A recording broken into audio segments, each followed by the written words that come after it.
Hello and welcome to another fun-filled edition of Adam's Music Box. And today I want to talk about my favorite Nina Simone album. Now, it's hard to pick just one because, like my other favorite vocalist, Frank Sinatra, it's really hard to narrow it down because there was so much good output. But if I had to narrow it down for Nina Simone, I would say that her second full album was simply one of the best albums of all time, particularly albums that feature a vocalist. This album just had everything, so many different genres that she not only mastered but owned and pioneered.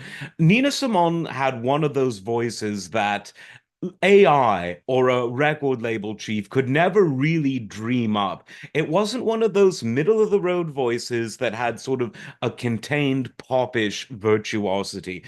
It was one of those voices that was rare, raw, earthy, real, and also had a great range and a great virtuosity, and one that really didn't ever hide the fact that she was pouring her heart into what she sung.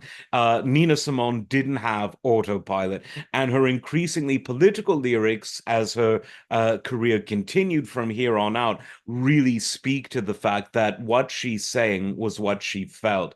But why I really love this album from 1959 is that it's just a perfect collection of a singer that was both in her youth, if you will, and in her prime simultaneously.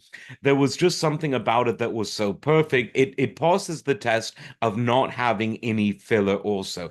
Every track on the album was wonderful, but the one that really gets me every time is the opening track. It's a track written by Joe Bishop and the wonderful Gordon Jenkins, and it's called Blue Prelude. Now, everything on this song just works so perfectly.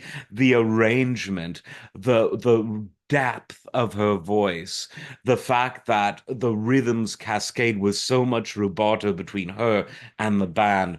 Really, absolutely wonderful. If there was one song that I would use, in fact, to introduce Nina Simone to new audiences, it would be that one. But the entire album is great.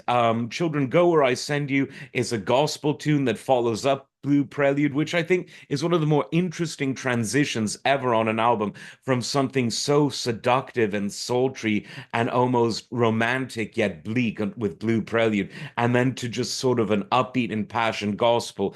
And then you just go from there. You've got some standards like It Might As Well Be Spring and Willow Weep for Me. You've got a wonderful tune, Chilly Winds Don't Blow. Absolutely gorgeous. Stomping at the Savoy is there, a favorite that Nina really makes her own. Truly a comprehensive and wonderful album. It's luckily available for you to listen to on your favorite streaming service. There have been some remastered editions, but someone really doing like a fully fledged audiophile version is long overdue because an album of this quality really deserves that treatment. It's not an album that a lot of people talk about as much. A lot of people like the RCA and the Phillips albums that she did in the 60s into the 70s, all of which were great, but there was just something so raw and real and perfect about this album. Hard to explain, but I have tried my best. Definitely check it out. You will not be disappointed. Listen to it all the way through at least once, because I guarantee you that once you do that, you'll listen to it several other times. Like, subscribe. We will see you next time. Take care.